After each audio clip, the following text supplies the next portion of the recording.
Podemos sentar um pouquinho. A todos que também nos acompanham pelas redes sociais. Estimado Padre Christian, muito obrigado mais uma vez pelo acolhimento. A todos vocês aqui de Divinópolis e os devotos de Carlo Acutis do Brasil também, que com certeza estão ligados nesse momento no santuário, aqui conosco. A santidade, na cabeça de muitos, parece algo distante. Parece uma coisa estratosférica. Às vezes nós ouvimos até as pessoas dizerem assim: eu não sou digno de ser santo. Como se a santidade fosse o privilégio de algumas pessoas somente. Se fosse assim, nós não teríamos santos. No dia do nosso batismo, Deus nos chamou à santidade. Foi naquele dia. A grande questão é que nós muitas vezes não tivemos coragem de encarar e fazer esse caminho que leva à santidade.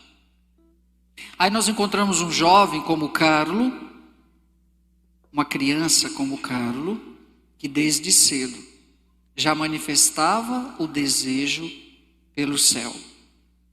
E na sua vida ele foi construindo esse caminho que um dia, no chamado por Deus do seu batismo, ele recebeu.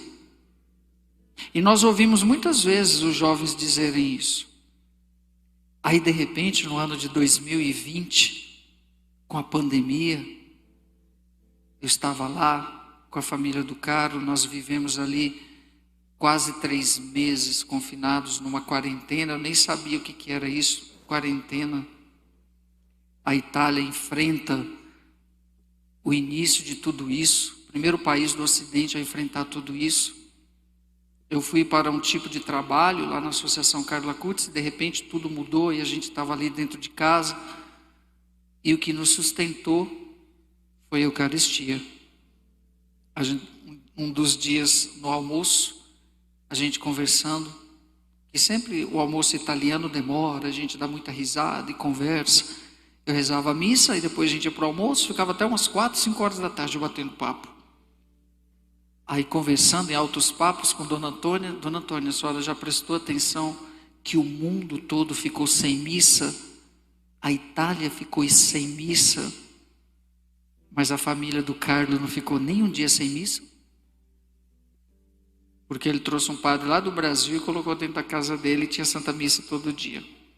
Não me perguntem por que eu fui escolhido, não sei. Às vezes as pessoas perguntam, mas não sei, gente. Só sei que eu estava lá. Lógico, já tenho uma amizade com a família do Carlos já faz uns 8 anos. Ele ainda estava com processo em Milão, ainda era servo de Deus. Só sei que tanto a minha vida mudou em função disso, mas Deus também quis dizer muita coisa comigo, porque dizem que os santos quem escolhem a gente, e o Carlos tinha um amor muito grande pelos padres. Muito grande. Aliás, o Carlos dá um tapa na cara de todos nós. E nos chama a atenção a viver aquilo que é elementar da nossa fé. Se vocês me perguntarem, o que Carlo fez de extraordinário para ser santo? Eu diria para vocês uma única coisa: foi católico de verdade. Digo sempre isso, porque o caminho para a santidade a igreja já nos apresenta. A questão é que nós ainda estamos acostumados ou nos deixamos influenciar, sobretudo pelo relativismo que assola o mundo. Aí nós viramos o católico light, diet, ou seja, perdendo aquilo que é essencial. Aí vem o Carlo e diz assim: todos nós nascemos originais, mas muitos morrem fotocópias. E quando que nós morremos fotocópias?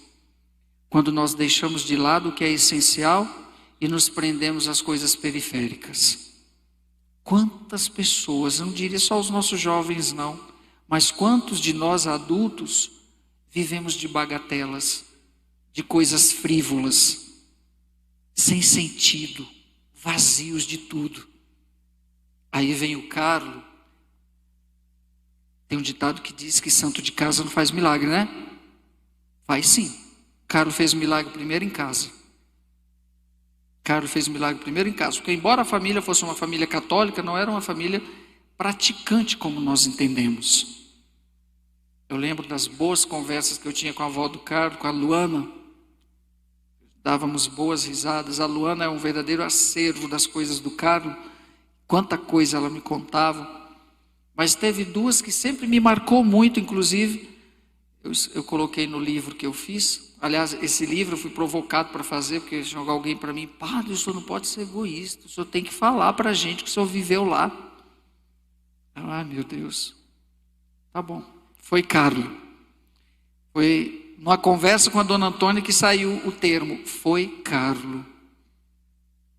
Aliás, quando lá eu estava, sabe o que eu cheguei a pensar, gente, quando eu estava lá? Eu lembro no dia 11 de março, quando a Itália fechou. Fechou para o mundo, fechou tudo. O meu quarto era do lado do quarto do Carlos, eu ia lá para o quarto dele. Aí, meu Deus, eu vim lá do Pantanal morrer aqui. E o pessoal ligava lá de Corumbá: volta, padre, que o corona não chegou aqui ainda. E já estava começando o negócio por aqui também. Mas vocês sabiam que teve um momento que eu fui me conformando. Puxa vida, vou morrer em Assis. Que bom, né? Terra de São Francisco. E do Carlos, na casa de um santo. Mas foi angustiante. Porque a gente não sabia o que ia acontecer, padre. Era terrível. Teve um único dia que eu chorei, mas chorei sozinho. Nunca nem falei nada para ninguém. Assim, meu Deus. Aquele dia que o Papa deu a bênção Urbi et Orbi, aquele desalento, aquele dia que mais morreu gente na Itália. Eu disse, meu Deus do céu, o que é isso? O que é isso? E nós nos fortalecíamos com a Eucaristia, que Dona Antônia é muito bem-humorada. Dona Antônia, mãe do Carlos, é a porta-voz da mensagem do filho. Vocês vão ver sempre ela nas mídias e falando. O pai é extremamente reservado. Aí a gente tinha que sobreviver ali de alguma forma. Aí como tinha capelinha em casa, eu falei, então tá bom, Dona Antônia, nós vamos fazer o seguinte, aqui é a nossa paróquia, a CUTES. Então eu vou nomear o pai do Carlos vice-pároco. Aí eu fiz a investidura dos filhos, um de coroinha, outro de leitor. A Dona Antônia, a senhora vai ser a nossa bispa. A mãe era a bispa, porque a Dona Antônia... Gente, Carlos aos 7 anos provocava a mãe fazendo perguntas teológicas. Porque aos 7 anos, Carlos já sabia toda a doutrina da igreja. Eu nem vou perguntar a vocês aqui do santuário, porque eu sei que todos vocês já leram o catecismo, né? Sim?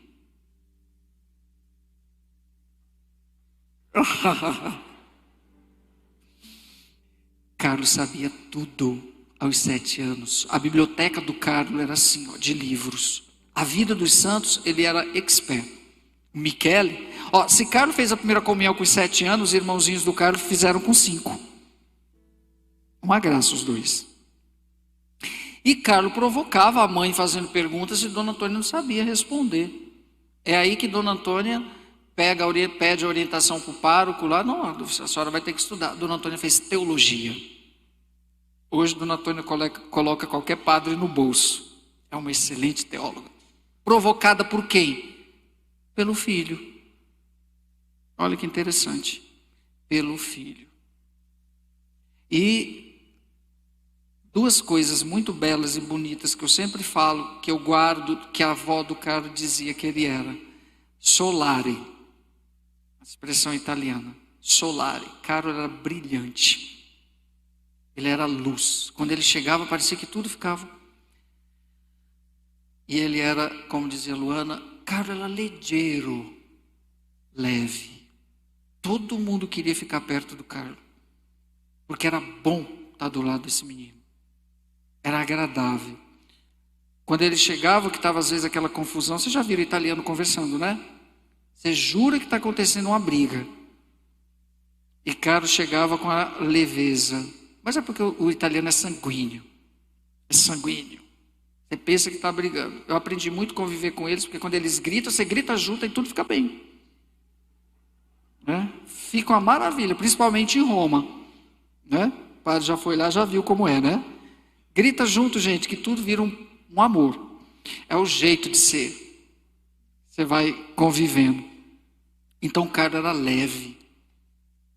Onde passava, não tinha quem não olhasse aquele jovem de 1,82 m, 83 de altura, bonito. Com certeza foi muito provocado pelas meninas, viu? Aí a dona Antônia disse que um dia, sendo provocado, ele disse o seguinte: a única mulher da minha vida é a Virgem Maria. Então, o que é isso? É o extraordinário no ordinário da vida. Então ser santo, gente, não é uma coisa da estratosfera, não. É aqui. A santidade, ela é acolhida na humanidade. Você não tem que deixar de ser o que você é, mas você tem que potencializar o que você traz de bom. E apontar tudo isso para um projeto de vida. Carlos amava tanto a Eucaristia que ele nos deixou um legado maravilhoso, a mostra eucarística. Até dou sugestão aqui no santuário um dia vocês fazerem. Eu estava em Pernambuco agora, fizeram a coisa mais linda numa paróquia. O padre fez a exposição dos quase 200 milagres eucarísticos que Carlos pesquisou. Lindo. Nem eu como padre sabia, eu mal conhecia o milagre de Lanciano. E Carlos achou milagre eucarístico até no Egito, na Colômbia, na Argentina. Porque quando a gente ama, a gente quer transbordar nesse amor e fazer com que as pessoas também amem aquilo que eu amo. O amor do Carlos era tão grande pela Eucaristia que ele se debruçava na internet. Por isso que ele é candidato a patrono da internet. Pesquisando sobre os milagres eucarísticos. Estava tudo lá no notebook dele, que está disponibilizado hoje no site oficial da associação. Podem baixar, não tem direito autoral nenhum, pode reproduzir, podem ler. É um material belíssimo para catequese. Aí o Carlos catequista. E ele preparou também a mostra mariana. Os dois grandes amores dele, a Eucaristia e Nossa Senhora. Aí ele pesquisou todos os títulos de devoção a Nossa Senhora. Lógico que, como um bom italiano, a devoção a Nossa Senhora do Carlo era a Madonna de Pompei. É como se fosse a Nossa Senhora Aparecida para nós, para o italiano é a Madonna de Pompei. Nossa Senhora do Rosário de Pompeia. Tem até uma igreja em São Paulo. Mas a devoção a Nossa Senhora pela mensagem, pelo conteúdo, era Nossa Senhora de Fátima. Que Carlos gostava. Tanto é que ele foi várias vezes a Fátima. E ele elegeu os pastorinhos de Fátima como sendo os seus melhores amigos. Foi numa desses momentos que o amor do Carlos por Nossa Senhora aumentou mais ainda, quando uma das aparições, a Lúcia pergunta para Nossa Senhora se Jacinta e Francisco iriam para o céu. Aí Nossa Senhora disse que sim, mas o Francisco ia ter que rezar muitos terços ainda. O Carlos ficou apavorado. Mama, vamos dobrar a meta. Porque se para o Francisco ele tinha que rezar mais, não tem que rezar mais que o Francisco. Porque Carlos tinha muito claro que ele não iria para o inferno, mas também ele não queria ir para o purgatório. Ele queria ir direto para o céu. Olha que ousado. A minha meta é o infinito. Non io, ma Dio. Não eu, mas Deus. Aí Carlos deixou todo mundo louco dentro de casa. Vamos rezar o texto, mamãe. Porque nós temos que ir para o céu. Sem deixar a leveza do jovem que era, de fazer as coisas de jovem. Carlos morre aos 15 anos. Agora tem um outro elemento muito importante. Quem foi a grande inspiração de Carlos Acutis para tornar-se o que ele se tornou? São Francisco de Assis. Quando ele vai a Assis a primeira vez, a família muda toda a vida por conta do Carlos, pelo seu amor a Assis. E ele disse um dia para a mãe dele: mamãe, eu quero ser enterrado aqui em Assis. Mas meu filho, eu vou morrer primeiro. Ele já estava preconizando as coisas. Tanto é que quando o Carlos morreu, não tinha lugar no cemitério de Assis, porque era um cemitério antigo. Ele foi enterrado ali no jazigo da família na região de Milão. E depois de 2 anos, ampliaram o cemitério. Quando Dona Antônia soube, a primeira coisa que ela fez foi comprar um terreno lá e imediatamente já fazer o translado, que Carlos queria ficar em Assis. O bispo de Assis escreveu um livro onde ele diz que Carlos, e todo mundo também comenta, Carlos é um outro Francisco. No seu tempo, a santidade, gente, é sempre a mesma coisa. A santidade não muda, porque ela é de Deus, é divina. O que muda são os contextos, o tempo e quem acolhe. Mas a santidade continua sendo o mesmo chamado que Deus faz a um, faz a todos. São Francisco respondeu lá em 1200. O jovem rico que se despojou de tudo na cidade de Assis e foi morar com os leprosos. Carlos, riquíssimo, e também se despoja. E deu um sentido para a família também. Quando ele pegava essa mochilinha dele, ia cheia de lanche dentro e saía levando para os mendigos, para aqueles que estavam nas ruas de Milão. Essas coisas Dona Antônia só fica sabendo depois, quando a fama de santidade de Carlos. Sabe quando foi que o desconfiômetro aconteceu? No dia da missa do Carlos, lá em Milão, que a igreja ficou mais cheia que isso aqui tudo. E Dona Antônia, mas de onde que meu filho conhecia tanta gente que veio até da periferia? Foi aí que depois o quebra-cabeça foi se montando. Logicamente ele tinha um bom cúmplice, que era o Rogers, que era o babá dele, que era de religião hindu e que Carlos catequizou, se converteu, batizou, católico e casou na igreja. Continua morando até hoje, cuidando da casa de Milão. Ele era de religião hindu. Foi até excluído da casta dele, casta Brahma, porque se converteu. E como que ele se converteu? Ele ia levar o Carlos na escola, Carlos não podia ver a igreja que ele entrava, já ia para diante do tabernáculo fazer sua adoração. O babá que não entendia nada ajoelhava também. Aí, o que é isso, Carlos? Aí, Carlos, é Jesus. Para você ver como o testemunho arrasta. Por isso que eu digo, meus jovens, quem são as referências para vocês? Porque a nossa mídia secular aí, vou te contar, hein? Desculpe a expressão, é um lixo. Não acrescenta em nada. Aliás, tem um projeto muito claro, destruir a família e os valores. Quem que vocês têm de referência? Vocês sabiam que a primeira coisa que foi apreendida pelo Vaticano, pela apostolação, porque esse processo todo é uma investigação muito minuciosa. Eu estive presente nos 2 momentos que eu fui o portador do milagre que aconteceu em Campo Grande, do processo.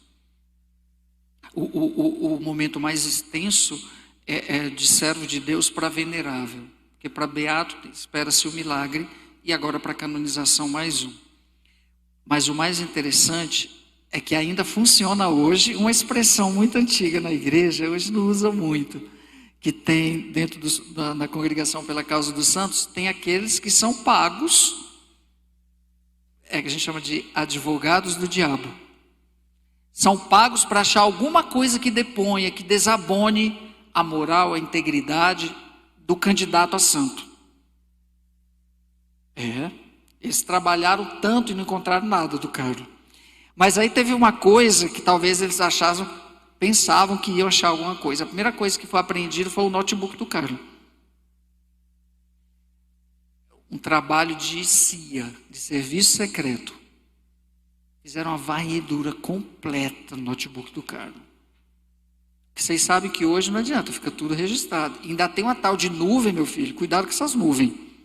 Que quando ela solta a tempestade, fizeram uma varredura completa. Nada, absolutamente nada foi encontrado que desabonasse a pureza do Carlos. Aí eu sempre brinco. Já pensou se nós fôssemos medir a santidade dos nossos jovens, dos nossos adultos pelo celular? Vamos pegar o celular de todo mundo para ver se entrou em alguma coisa. Eita, hein? Gente. Está pensando o quê? Ser santo é um caminho que exige. Precisa saber o que se quer. E é tão bonito Então não é por acaso. Em 2020, no ano da pandemia, nós temos um jovem e outro detalhe. Todos os dias quase acontecem beatificações, a gente nem sabe quem são os beatos. Aqui no Brasil mesmo nós temos tantos e nem sabemos. A do Carlos foi universal.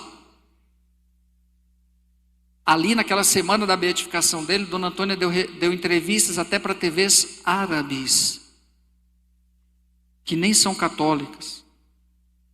Tamanha foi a repercussão mundial da beatificação desse jovem. O mundo ficou ligado. Porque a veneração ao beato, ele deve ser somente local na diocese dele. Somente como santo, o culto é universal. E do Carlos não, o Carlos ficou o beato do mundo. Que coisa boa, nada é por acaso. E nesse momento que nós começamos a ver uma luzinha no fim do túnel, para o fim dessa pandemia, nada como o Carlos para trazer de volta a nossa juventude. Nada como o Carlos, veio no momento certo, viu, Carlos?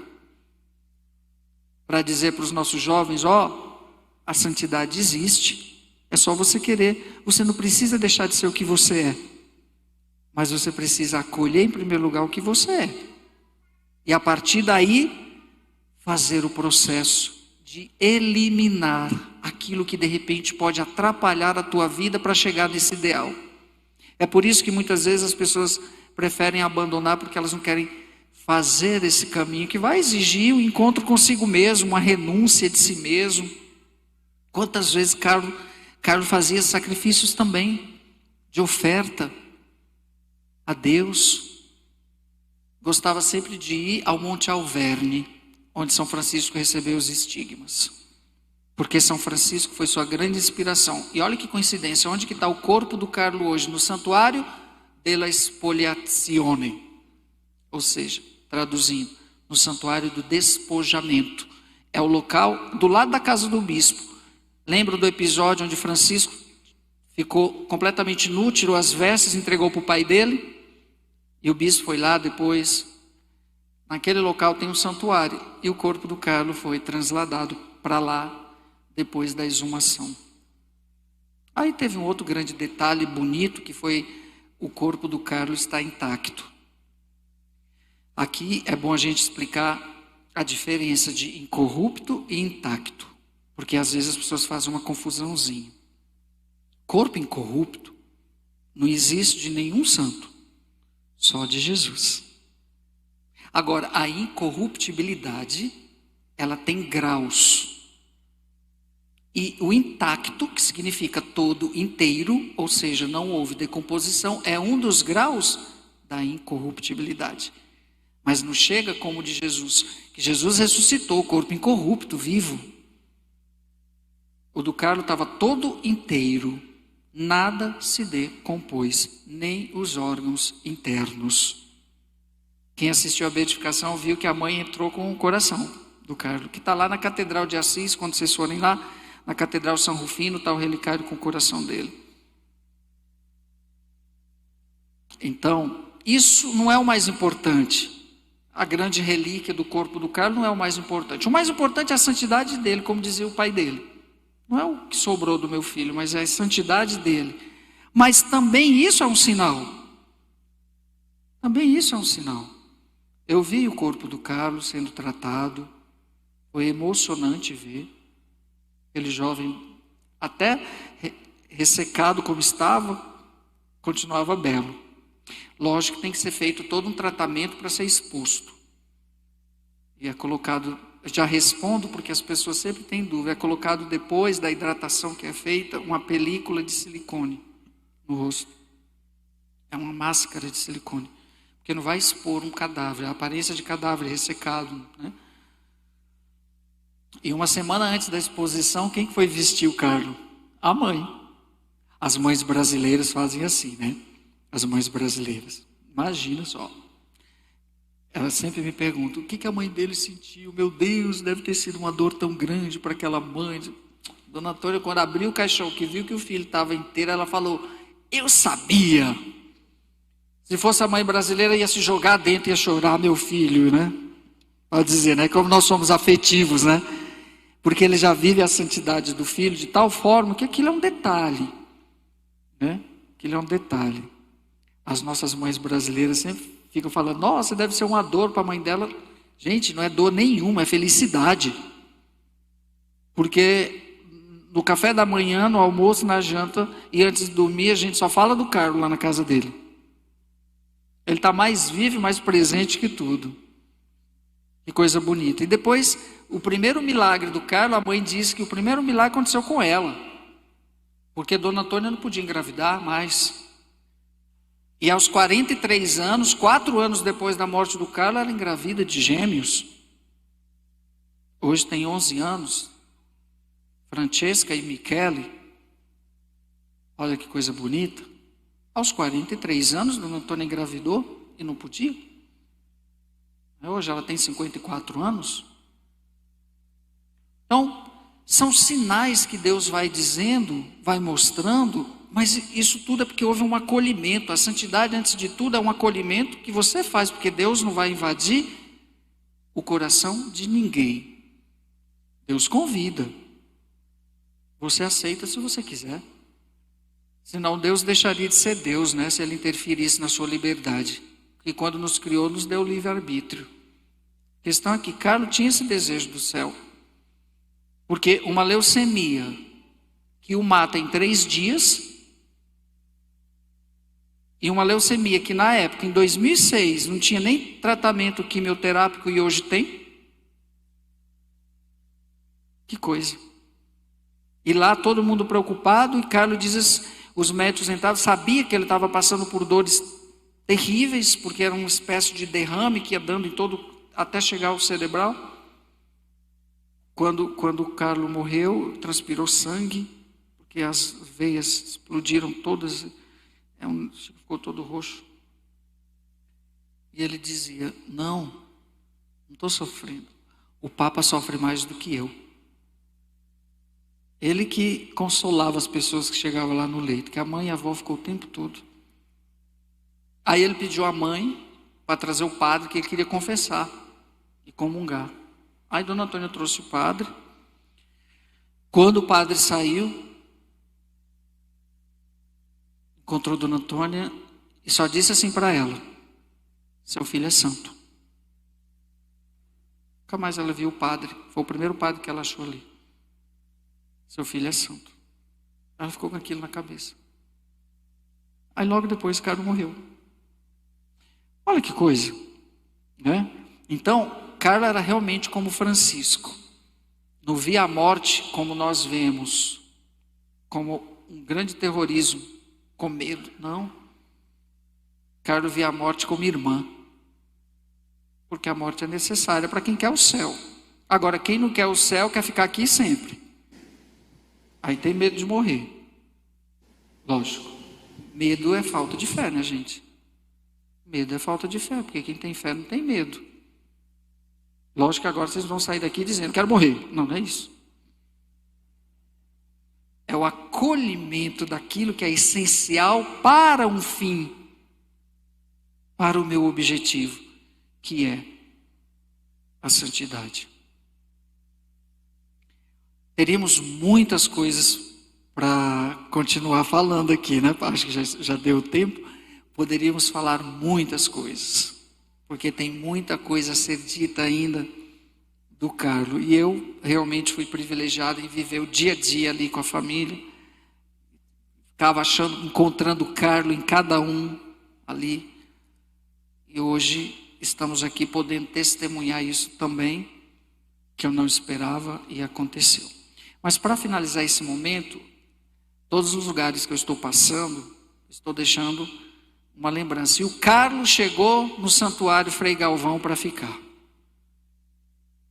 Em Divinópolis aqui vai ser o ponto de encontro com Carlos Acutis. Então vamos lá. Nós temos um presente para o santuário. Padre Christian, realmente, Carlos hoje está selando uma amizade com o Senhor. Esse menino, quando ama, ama, viu? Experiência própria.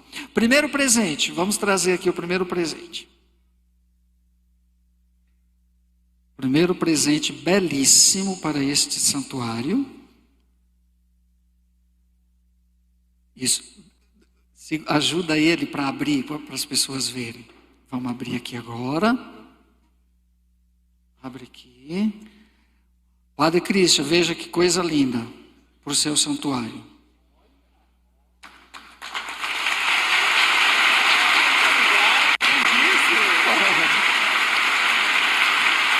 Ele tem o suporte está ali, aí depois o padre vai ver qual vai ser o melhor lugar. É um presente da Estela Gontijo, uma devotíssima do Carlo, amiga querida, soube que eu estava aqui, e ela, não, você padre, eu quero que o senhor dê um presente ao Santuário Frei Galvão.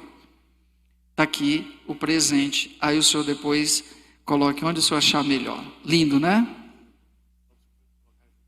Vai colocar junto com a imagem. Agora, pode guardar. Agora tem um outro presente. Está dentro de um envelope que está aí em cima. Isso. Eu vou explicar para vocês. Vou explicar. Olha, todas as vezes que eu ia a Assis, no túmulo do Carlo, com Dona Antônia, tinha uns vasos plantados de flores, de roseiras. Flores lá da Itália. As pétalas caíam e não murchavam. A gente começou a recolher essas pétalas. Eu trouxe muitas quando estava sepultado no cemitério. E as pétalas não murcham. Eu trouxe uma pétala para ficar no santuário. Essa aqui tem 5 anos. Essa aqui tem 5 anos. Tem dia que ela até orvalha. Padre, nas suas mãos uma das pétalas do túmulo do Carlo, quando estava em Assis. Essa tem 5 anos.